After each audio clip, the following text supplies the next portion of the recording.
What if you could face life's challenges with calmness, clarity, and unwavering strength?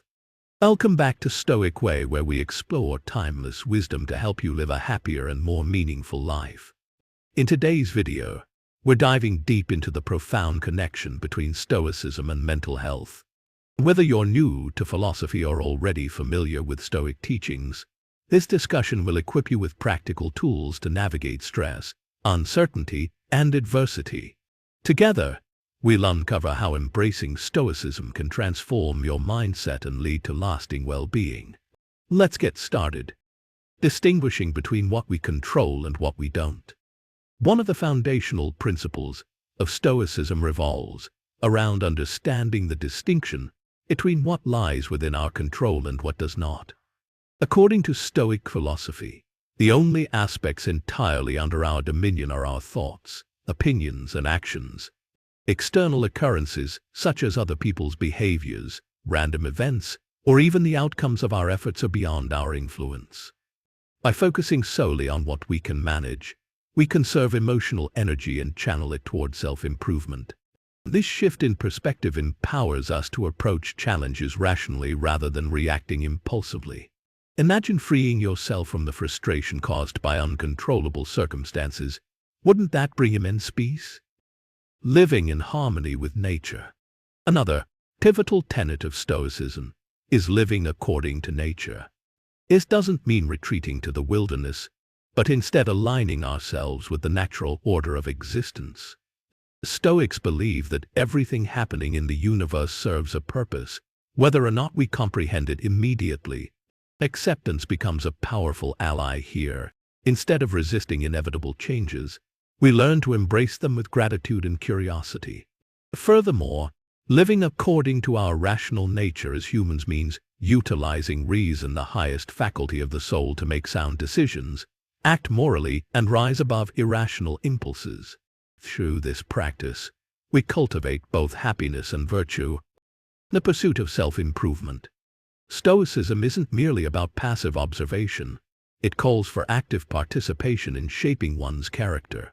Practitioners engage in various exercises designed to foster personal growth. These include meditation, journaling, self-reflection, reading, learning, and embodying virtues like gratitude, generosity, kindness, courage, justice, wisdom, and moderation. Each of these habits contributes to achieving a state of flourishing and fulfillment derived from leading a virtuous life. Think about how incorporating just one of these practices into your daily routine could elevate your sense of purpose. Could you commit to writing down 3 things you're grateful for each day? Small steps often yield transformative results. Applying Stoicism to modern challenges. In today's fast-paced world, Stoicism offers invaluable guidance for coping with stress, uncertainty, and adversity. For instance, when faced with setbacks at work or personal conflicts, Stoic principles remind us to focus on solutions rather than dwelling on problems. They teach us to view difficulties as opportunities for growth rather than insurmountable obstacles. Moreover, Stoicism equips us with emotional resilience, enabling us to maintain composure during turbulent times. Whether dealing with societal pressures, existential dilemmas, or global crises, adopting a Stoic mindset allows us to remain grounded and optimistic. How might applying Stoicism change your response to life's unpredictability? Practical exercises for daily life. To integrate Stoicism into your everyday life, consider trying the following exercises. 1. A negative visualization. Spend a few minutes imagining worst-case scenarios. This practice helps reduce fear and increases appreciation for what you currently have. 2. The dichotomy of control.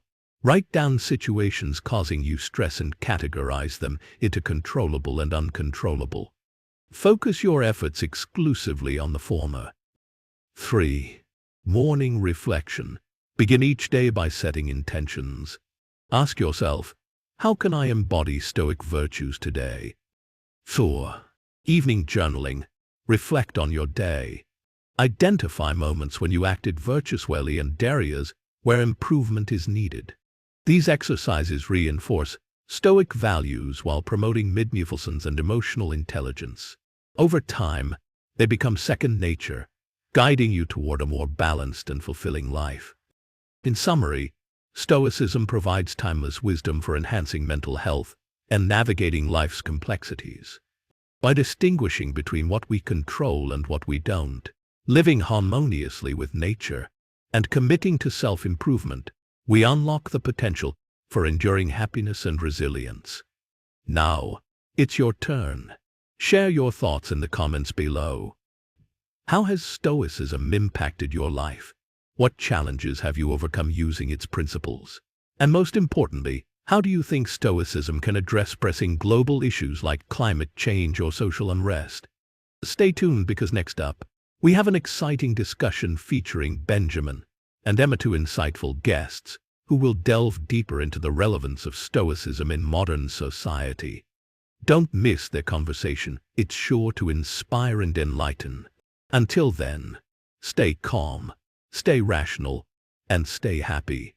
See you soon on Stoic Way. Hey everyone, ready for a deep dive into Stoicism? Oh, absolutely. We've got a great source to unpack today. It's actually an excerpt from pasted text, specifically this video transcript from Stoic Way on YouTube. Master Stoicism today. That's the one. It's all about using Stoicism for, well, for modern life, for finding more resilience. And who couldn't use a bit more resilience these days? Seriously. And to help us break it all down, I've got our Stoicism expert here. You really know how to translate this ancient wisdom into something, well, something we can actually use. Well, I don't know about all that, but I do love this stuff. Stoicism is it's so relevant, even now. So let's jump right in. One of the first things this source hits on is this idea, this core idea of Stoicism as knowing what you can and can't control. Right from the start. Seems simple? Yeah. But how does that actually work in real life? Well, that's where it gets interesting. The Stoics, they believed that things like our thoughts, our opinions, and even our actions, those are all within our control. Okay, so that's the can control column. Exactly. But then there's all the external stuff, like other people's moves, what's happening in the world, even the weather. Yeah, good luck controlling that. Right. That's all outside our sphere of influence. And for the Stoics, focusing on what is in our control, well, that's the key to finding more peace, more resilience in life. But hold it, isn't that kind of like sticking your head in the sand? The world's full of things we should care about, even if we can't, single-handedly change them. Oh, absolutely. It's not about ignoring those things, not at all. It's more about recognizing where your energy is best spent. Like, imagine you're dealing with a super stressful project at work. Been there. Instead of letting the whole thing overwhelm you, Stoicism, it encourages you to break it down. Like, ask yourself, what aspects are actually within my control? So it's about focusing on what, my effort, my organization, stuff like that. Exactly. Maybe it's how you communicate with your team. By focusing on those things, the things you can actually do something about, well, you can make real progress, and you'll probably feel a lot more in control, even if the situation is still a bit crazy. I see. So it's about shifting your perspective, taking action where you actually can, instead of getting, bogged down in the stuff you can't change. Yeah, that's the heart of it. And it's not limited to work stress either. Think about the anxieties people have around social media. Oh, don't even get me started. Right. There's this pressure to present a perfect image, all the comparisons, it's a lot. But a Stoic approach would be to say, okay, what aspects of this can I actually control? Interesting. You can control how much time you spend on these platforms, who you follow, even whether you engage with certain content. You can actually choose to curate a more positive, a more supportive online experience for yourself. So it's not about becoming indifferent. It's about choosing where to direct your energy, your attention. Exactly. It's empowering, actually. Okay, I'm starting to get this. Now, another big thing that comes up in this video is this idea of living in harmony with nature. Ah, yes. Classic Stoicism. At first, I have to admit, I was like, wait, do I need to go live in a yurt to be a Stoic? But it's not quite that literal, is it? Not unless you really want to. You don't have to give up your Wi-Fi. For the Stoics, nature refers to the natural order of the universe, like the way things are. It's about understanding that there's a reason for everything, even if we don't, immediately get it. Okay, so it's more about acceptance, like recognizing that some things are just outside our control, but that's okay. It is. And the Stoics weren't naive. They knew life could be tough. But they saw purpose even in difficult situations, even in the things that seemed, I don't know, bad or unfair. It all ties into this concept of the logos. The what? The logos, it's this kind of universal reason or intelligence that governs everything. Like they believed that everything had its place in this larger order, even hardship. So maybe it's less about trying to force our will on the world and more about understanding our place within it. Yes, and that understanding can actually be incredibly empowering. Because when you're not constantly fighting against the natural flow of things, you can navigate challenges with a lot more grace, more resilience. You're working with it, finding opportunity even within difficult circumstances. Now, that's a powerful mindset shift. Yeah. So we've got control what you can, accept what you can't, and then this whole living in harmony with nature thing. But the source also emphasizes that Stoicism, it's not just about passively accepting fate. It's about actively working on yourself. Right, it's not passive at all. And they use this term, eudaimonia. What is that exactly? Right, eudaimonia. It's often translated as flourishing or living well, but it's deeper than just like fleeting happiness. It's about fulfilling your potential as a human being through virtuous living. So it's not about chasing pleasure. It's about living in a way that's aligned with your values. It sounds kind of like, I don't know, a lot of the self-help stuff that's popular these days. There are definitely some parallels. And like a lot of those modern approaches, the Stoics believed that achieving eudaimonia, it required effort, discipline. It required a commitment to, continuous learning and growth. So what did that effort look like back then? Did they have like Stoic gyms?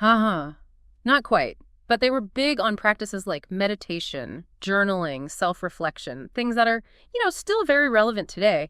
But what's fascinating is they didn't just focus on like personal development and isolation. They believed that true flourishing, it involved living in harmony with others, contributing to the greater good. So self-improvement, it wasn't just about becoming a better me. It was about becoming a better member of society. That's interesting. It's like they saw personal growth and social responsibility as, I don't know, it's kind of intertwined. Exactly. And speaking of becoming a better person, the source digs into specific Stoic virtues. It's not just about being calm. There are all these qualities they considered important. Oh, yeah. Like what? Well, there's wisdom, justice, courage, temperance. Lots of big words. Right. And one of my favorites, practical wisdom, which is all about, making good judgments, taking the right action. So not just like sitting around thinking deep thoughts, but actually, putting those virtues into practice. Absolutely.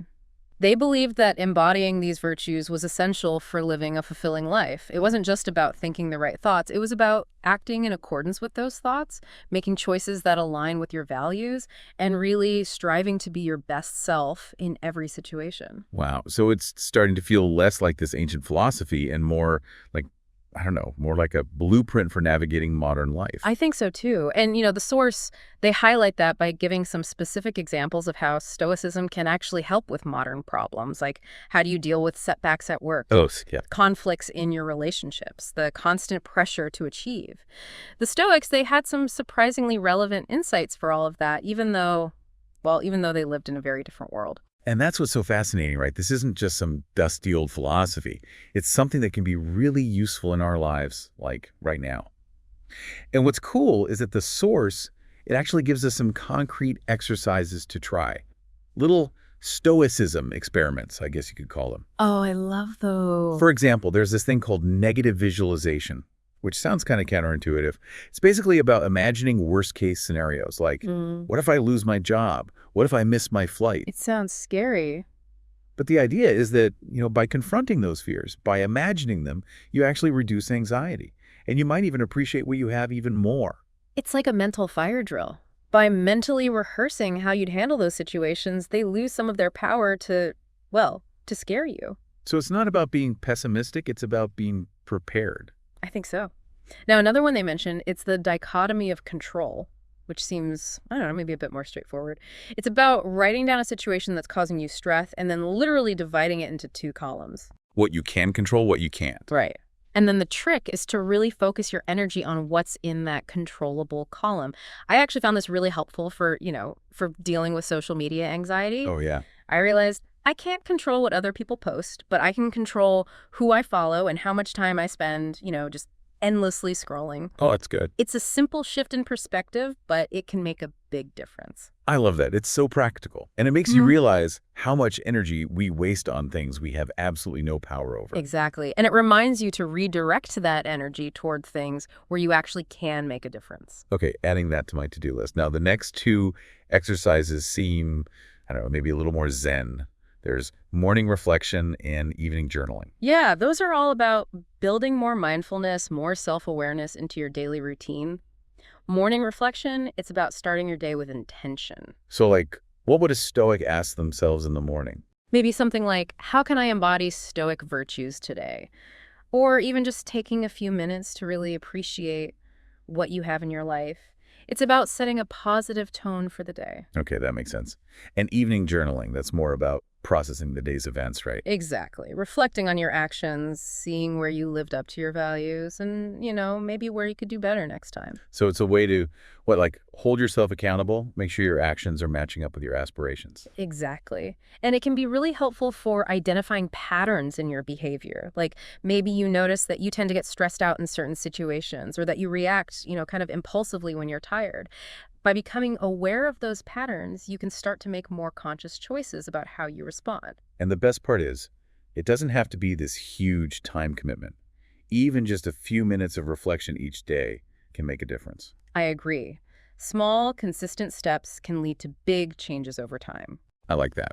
Small steps, big changes. We've covered a lot of ground already.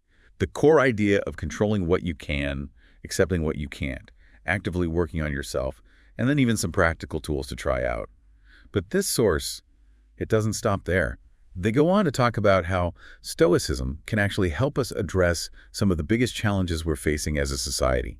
I'm talking global issues here, like climate change, social injustice, all the things that can just feel completely overwhelming. It's true, they do go there. So how does this ancient philosophy, designed for a totally different era, how does it have anything to say about those things? That's what we'll dive into next. It's true, right? It might seem a little strange at first, like, how could a philosophy from ancient Rome help us solve problems like, I don't know, climate change or social injustice? Right. Different world, different problems. But the Stoics, they were actually pretty forward-thinking in a lot of ways. Like, one of their key ideas, it's this focus on what we can control, even in those situations that just feel totally overwhelming. So instead of getting, paralyzed by the sheer size of a problem, a global problem, you break it down into smaller actions. Exactly. Instead of getting bogged down in, the enormity of it all, we can ask ourselves, okay, what actions can I take, right now to actually contribute to a solution? So with something like climate change, maybe it's reducing your own carbon footprint or, advocating for policy changes. It could be that, or supporting sustainable businesses, or even just educating yourself and others about the issue. It's recognizing that even small actions, they can have a ripple effect. I was reading about this Stoic idea of cosmopolitanism, the idea that we're all, citizens of the world, interconnected, responsible for one another. Does that tie into this whole thing about taking action on global issues? Absolutely. The Stoics, they believed we have a duty to care for the well-being of humanity, not just our own little individual interests. And that sense of, interconnectedness, it can be a powerful motivator for taking action on these issues that affect us all. So it's not just about personal resilience, it's like a collective resilience. Exactly. And this is where their emphasis on virtue becomes so important. They believed that things like justice, courage, wisdom, those weren't just nice ideas. They were actually essential for creating a more just, a more equitable society. Okay, but how do we put those virtues into practice? When we're talking about something as big as, social injustice, it can feel so hard to know where to even begin. Oh, it's true. It can feel totally overwhelming. But I think a Stoic might say, start by examining your own biases, by educating yourself about the experiences of others, and then speaking out against injustice whenever you see it. Even small acts of courage, small acts of compassion, they can make a difference. It's funny. We often think of Stoicism as this, very stoic, almost emotionless philosophy. But you're saying it's actually quite, active, engaged. It is. It's not about suppressing emotions. It's about channeling them in a healthy and effective way. So instead of letting fear or anger just paralyze us, we can use those emotions as fuel for positive action. Turning feelings into action, guided by those virtues. That's the idea. That's actually really inspiring. Now, throughout our whole conversation, we keep coming back to this idea of living in harmony with nature. I think we've definitely moved beyond the living in a yurt interpretation, but how does that idea actually play into addressing, these global issues? That's a great question. I think it comes back to recognizing our, I don't know, our interconnectedness, our relationship with the world around us. Like the Stoics believe that everything in the universe is part of this larger interconnected web. We have a responsibility to act in a way that, well, that supports the well-being of that whole. So maybe it's not just about accepting what we can't control, but also about understanding like our place in that bigger picture and then making choices that are actually aligned with the health of the planet and everyone on it. I love that. That's beautifully put. And I think that offers a really powerful framework for thinking about these global issues because it encourages us to move beyond, just our own narrow self-interest and really consider the long-term consequences of our actions. And you know what? A lot of environmental movements today, they're saying very similar things. It's this idea of recognizing our dependence on nature, our interconnectedness with all living things. It's like this ancient wisdom is finding new expression in the modern world. I think so, too. There's a real resonance there between those Stoic ideas and the values driving, these movements for environmental sustainability, for social justice. So maybe the Stoics really were onto something all those centuries ago. Maybe. They faced a different set of challenges, but their wisdom about how to live a meaningful life, an ethical life, it still feels so relevant today. So we've explored how Stoicism can give us tools for dealing with personal anxieties and even how it might offer a framework for tackling these huge challenges facing humanity. And what's so cool is that it's not like a rigid set of rules. It's a flexible philosophy that can be adapted to all sorts of situations. Right. It's about principles, not prescriptions. Yeah. And each of us, we have to figure out how to apply those principles to our own lives and to the world around us. Now, as much as I'd love to keep talking about this all day, I know you all have lives to live and, well, worlds to change. But before we wrap up, I want to go back to that question from the video at the very end.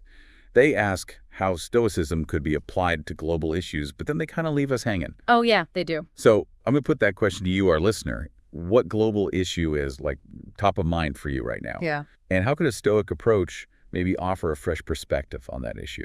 Or even inspire you to take action? We'd love to hear your thoughts. Yes, let us know. You can connect with us on social media, leave a comment, or just, take some time to reflect on that question yourself. And with that, let's move on to our final takeaways from this deep dive into Stoicism. All right, so time to wrap up our deep dive into Stoicism. I gotta say, I went into this whole thing thinking it was going to be all about suppressing your emotions and just accepting whatever life throws at you. Oh, yeah, it gets that reputation sometimes, doesn't it? Right. Like, not exactly a recipe for a super exciting podcast, But I was wrong. I was pleasantly surprised. Stoicism is definitely a lot more nuanced than that. The Stoics, they weren't about just being like emotionless robots. It was more about understanding your emotions, accepting what you can't control, and then focusing all that energy on what you can actually influence. Exactly. It's like they had this, this toolkit for dealing with life's ups and downs. And the crazy thing is, it's still so relevant. Who hasn't stressed about things they can't do anything about? Right. We all do it. And I think one of the biggest takeaways here from this whole deep dive is that power of focusing on what's within your control. Like whether it's a stressful work project or those social media feeds that just make you anxious or even those big global issues we were talking about. The Stoic approach is all about breaking it down and asking yourself, what can I actually do something about? And sometimes that something, it might be really small, right? Absolutely. Like I keep thinking about that dichotomy of control exercise. Just the act of writing down a situation that's stressing you out and dividing it into those two columns, what you can control, what you can't. It's like, I don't know, it forces you to see things more clearly. Yeah, it's a great way to reframe your thinking. And sometimes even just that small shift in perspective, that can make a huge difference in how you feel and how you respond to things. And that kind of connects back to another big takeaway for me, this idea of living in harmony with nature. And again, we're not talking about running off to live in a yurt, right? Unless you want to. Yeah. No judgment here. Right. But it's more about, understanding that we're a part of something bigger than ourselves and aligning ourselves with that natural order. Yeah, it's about accepting what we can't change, understanding our place in that, web of life, and making choices that are aligned with the well-being of the whole thing. Yeah. And I think there's a lot of wisdom in that, especially when we think about all the challenges, the environmental challenges facing the planet. It's like they were, I don't know, like proto-environmentalists in a way. Right. But even beyond the environmental stuff, I think that idea of interconnectedness, it applies to our relationships with each other too. Like the Stoics, they were all about that cosmopolitanism thing, the idea that we're all citizens of the world responsible for each other. And that sense of responsibility, that care for the common good, it's something that feels, it feels really needed these days. It's a good reminder that our actions, they have consequences, not just for ourselves, but for others too. So maybe Stoicism isn't just about personal resilience. Maybe it's also a kind of blueprint for, for building a more resilient society, a society where people act with wisdom, with justice, with courage, and maybe most importantly, with that sense of shared humanity. That's a powerful thought. It really speaks to the enduring relevance of this whole philosophy. It's not just about surviving tough times. It's about, it's about thriving, both individually and collectively. Okay, so we've got our Stoic toolkit. Focus on what you can control, accept what you can't. Try to live in harmony with nature, cultivate those virtues, and then maybe even use it all to try and make the world a slightly better place. I gotta say, I'm feeling, a little more hopeful, a little more stoic myself after this whole conversation. Me too. And what I love is that this is just the beginning. There's so much more to explore within Stoicism. So to everyone listening, I encourage you, keep digging, keep asking questions, and just see how these principles, how they might resonate in your own life. Who knows, maybe we'll even inspire a few more modern-day Stoics along the way. So that's it for our deep dive into Stoicism. We hope you enjoyed it, and maybe even learned a thing or two. Until next time, stay curious, keep learning, and keep diving deep.